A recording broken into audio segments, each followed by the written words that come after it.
Esses dias, quando eu vi o filme do Flash, eu me surpreendi com aquelas cenas de mundos paralelos, mas principalmente com aquela em que aparece o Nicolas Cage versão Superman Lives. E eu amo Nicolas Cage, todo mundo sabe disso, mas essa cena ela realmente me fez pensar como esse filme ele poderia ter sido legal se ele não tivesse sido cancelado. E é por isso que hoje eu vou fazer um exercício aqui de criatividade falando de filmes possivelmente incríveis que foram cancelados. E já que eu comecei com ele, vamos aqui falar de Superman Lives. Sim, meus amigos, talvez alguns aqui não saibam disso, mas a gente chegou muito perto de ter Nicolas Cage como Superman. Isso porque em 1989 nós tivemos Batman, feito pelas incríveis mãos de Tim Burton. O filme fez um tremendo sucesso, rendeu uma continuação também muito boa, que foi o Batman Returns, que mesmo sendo um bom filme, sendo um filme que fez sucesso, criou ali umas rusgas entre o Tim Burton e a Warner, que resolveu descontinuar com o diretor para os próximos filmes do Batman. Mas aí depois todo mundo sabe que veio, né? Veio Batman Eternamente, veio Batman e Robin, que ambos os filmes foram um fracasso total. Então o que a Warner fez? A Warner deu o braço a torcer e aí chamou o Tim Burton novamente para agora dirigir um filme do Superman, sendo ele Superman Lives. E a produção realmente começou. Tinha o Tim Burton, ele ia dirigir. A gente tem várias fotos e vídeos do Nicolas Cage vestindo a roupa do Superman como um teste de figurino. E você tinha até as mãos do Kevin Smith, talvez o maior nerd de Hollywood, que é um super fã de Superman, para fazer o roteiro do filme. E esse cancelamento ficou super famoso, não à toa se criou até um documentário chamado A Morte de Superman Lives, que você pode encontrar lá toda essa história maluca aqui, só que com mais detalhes. No caso aqui, a Warner ela decidiu descontinuar o projeto justamente por grana, sempre é grana, né? O filme ele tava ficando ali com um orçamento um pouquinho rechonchudo e a Warner não se sentiu muito à vontade depois de alguns fracassos que ela teve, mas principalmente de fazer outro filme de herói depois dos fracassos dos filmes do Batman lá do Joel Schumacher. E é engraçado que esse cancelamento, como eu falei, ele ficou tão famoso e o Nicolas Cage ao mesmo tempo virou essa figura tão mística do cinema que esse filme ele ganhou meio que uma aura cult, mesmo sem existir. É meio como se fosse um filme que literalmente as pessoas queriam saber realmente como essa parada ia sair. Não à toa a gente teve um cameo disso no filme do Flash e teve até um cara que chegou a fazer um curta animado desse filme e falando pra galera divulgar até chegar na Warner, porque vai que um dia rola isso daqui, né? E o pior de tudo é que com essa degustação que a gente teve, tanto do filme do Flash quanto esse curtinho animado que o cara fez, cara, eu realmente queria ter assistido isso, velho. O mesmo eu posso falar aqui sobre o quinto filme da franquia Alien. Mas aí você está louco, meu amigo, porque a gente já teve o quinto filme e é aquele filme merda, Alien Covenant. Pois bem, meus amigos, o Alien Covenant sim saiu em 2017, mas em 2015 o diretor Neil Blomkamp anunciou que ele estava trabalhando num novo projeto do Alien, que seria então o quinto filme da franquia. E pra quem não sabe quem é o Neil Blomkamp, ele é simplesmente o diretor de um dos melhores filmes de Alien extraterrestres, chame como você quiser chamar, desse último século, que foi Distrito 9. O problema é que o Neil Blomkamp, ao mesmo tempo que ele é um puta de um diretor, ele talvez não mande tão bem na parte do roteiro às vezes. Isso porque depois do Distrito 9 veio o Elysium, que é um filme que a galera gosta de esculachar, mas eu até acho um filme bacaninha, meio injustiçado. Mas a gente teve o Chap, que, cara, é um terror de filme, é uma merda. Mas aí veio o cara, anunciou e ele tava empolgadaço. Isso porque ele liberou a rodo um monte de concept art do filme. Entre elas a gente tinha até algumas com a própria Sigourney Weaver, que sempre falou que nunca ia retornar como a Ripley, mas lá tava ela. E além de todas essas concept arts fazerem o filme ser muito promissor, você ter um diretor bom, você ter a volta da Sigourney Weaver pra fazer o filme,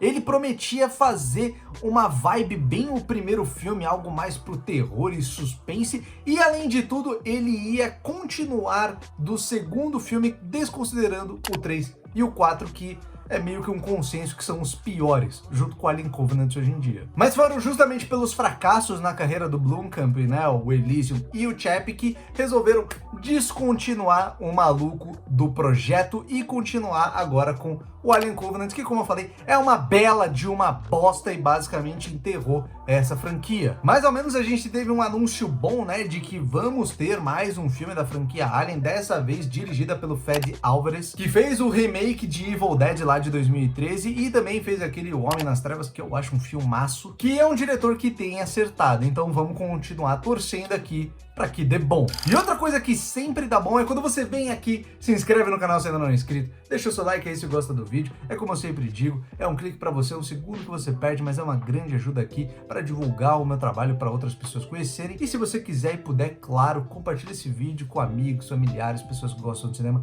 gostam de discutir sobre filmes, que eu garanto que vão gostar dos conteúdos aqui. Então, muito obrigado mesmo e tamo junto. Mas uma coisa que também não tem dado muito bom é o universo cinematográfico da DC. Isso tudo tá uma bagunça do cacete, né? O filme do Flash prometeu ser um reboot, né? E aí não tem rebootado porra nenhuma. Então tá meio difícil de saber pra onde vai isso tudo. Que Deus tenha piedade do James Gunn que consiga fazer seus projetos aí. Socorro, Deus!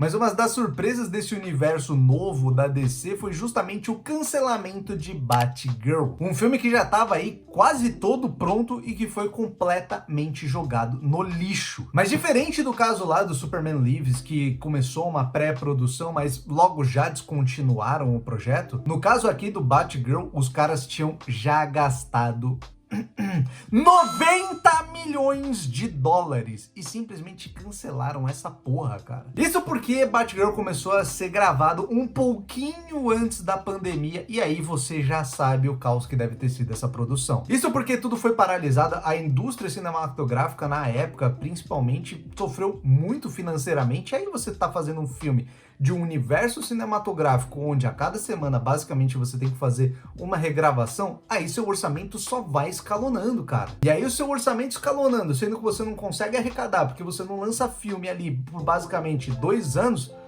aí a conta não fecha. E foi justamente pelos gastos financeiros que a Warner resolveu cancelar tudo. Já tinha gasto sim 90 milhões, mas talvez ali na conta de padeiro de mais e menos fosse muito mais justo você para tudo aí e joga fora mesmo. Você tinha até umas fotos do Michael Keaton de Batman nas gravações e parecia ser legal, mas nunca vamos saber como que ia ser. Agora, um diretor que eu gosto muito é o Darren Aronofsky. Recentemente eu até comentei dele no meu vídeo lá de filmes ruins de bons diretores e eu falei um pouco lá da carreira dele, com Requiem para um Sonho, Cisne Negro, Lutador, Mãe e até o recente A Baleia. Mas e se eu te contar que o cara que fez esses filmes, que são filmes super introspectivos, né, já quase fez um filme do Batman? Pois é, meu amigo, e as conversas começaram ali perto de 1998, quando Darren Aronofsky lançou o seu filme de estreia na carreira, que foi o Pi, que foi um filme que foi um grande sucesso para um diretor estreante e que rendeu muita grana, porque o cara gastou só 60 mil pila e o filme basicamente arrecadou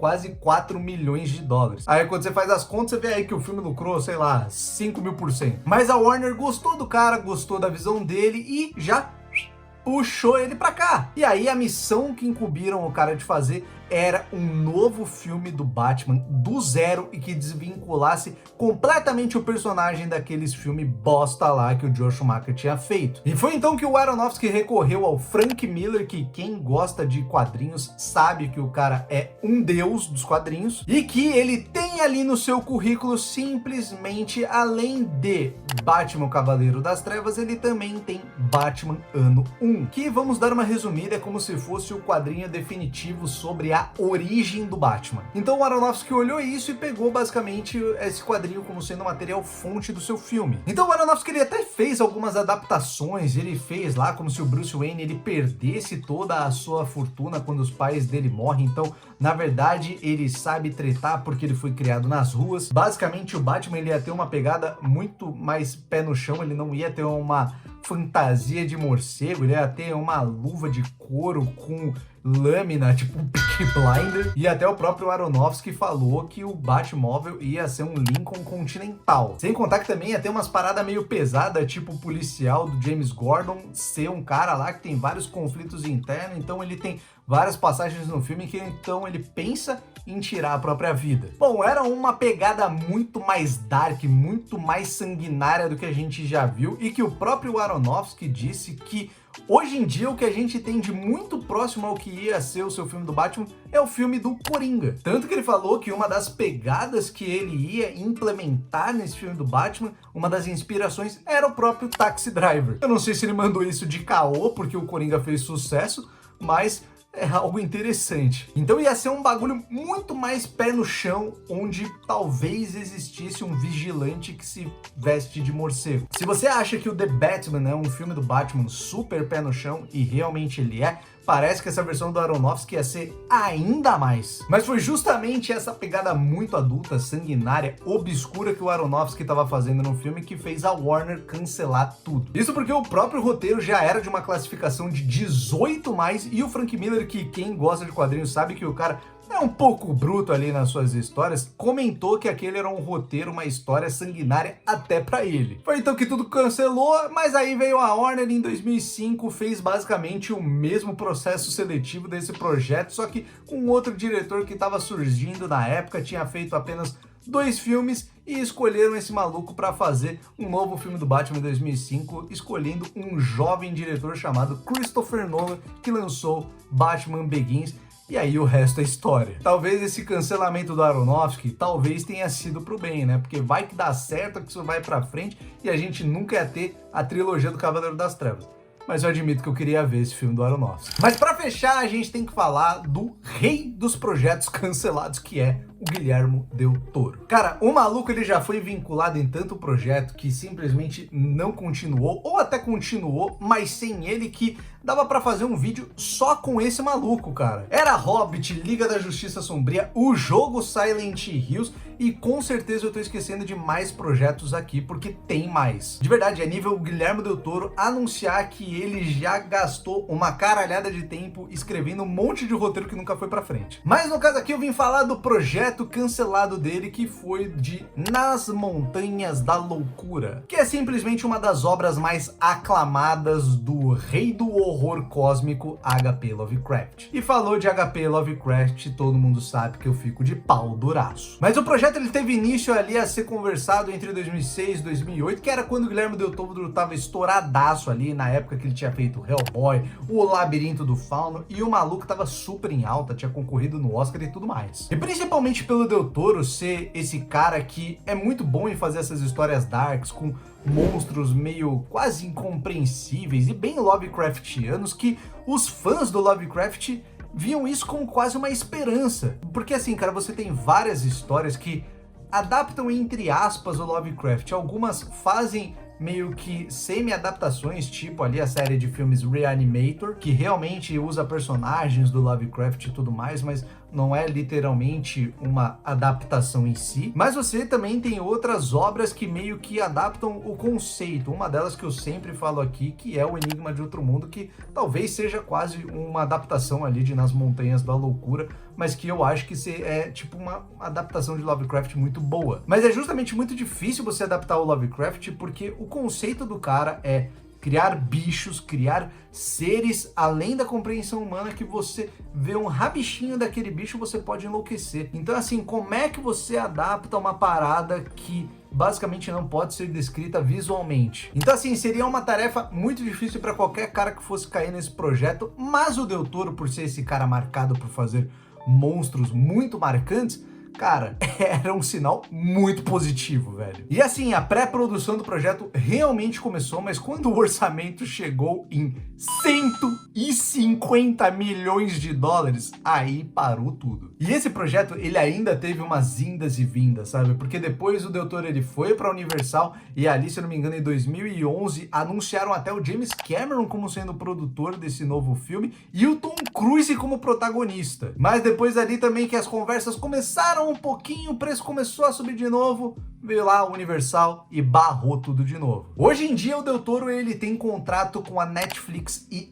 aparentemente pode ser que isso saia do papel. Isso porque depois que ele foi para a Netflix ali em 2020, o primeiro projeto que ele apresentou para os caras foi justamente o Nas Montanhas da Loucura, e hoje em dia, de acordo com ele, ele já tá num patamar que ele não tem mais amarras, ele é maior do que o estúdio. Então ele não precisa necessariamente fazer um filme comercial, ele pode fazer um filme mais 18, um filme adulto, sanguinário, que vai matar gente com um final triste, sabe? Um monte de coisa do tipo, e parece que é o que ele tá planejando fazer. Isso porque ele falou que na época ali em 2006, ele tinha essas amarras, ele ainda não era ninguém. Então ele tinha que prestar contas para certas pessoas. Mas hoje em dia ele estando nesse patamar, ele está reescrevendo esse roteiro e parece que pode ser que nós tenhamos uma animação mais 18 stop motion, principalmente depois do sucesso de Pinóquio. Não é nada confirmado, mas eu tô animadaço. Bom, pessoal, esse foi o vídeo de hoje. Eu espero que você tenha gostado. Se você tiver mais sugestões de vídeo aqui pro canal, deixa nos comentários. E você sabia desses projetos? E aí, qual deles que você queria assistir? Comenta aí pra eu saber. Muito obrigado pela paciência, muito obrigado por estar aqui. Eu espero ver você na próxima. E até o próximo vídeo.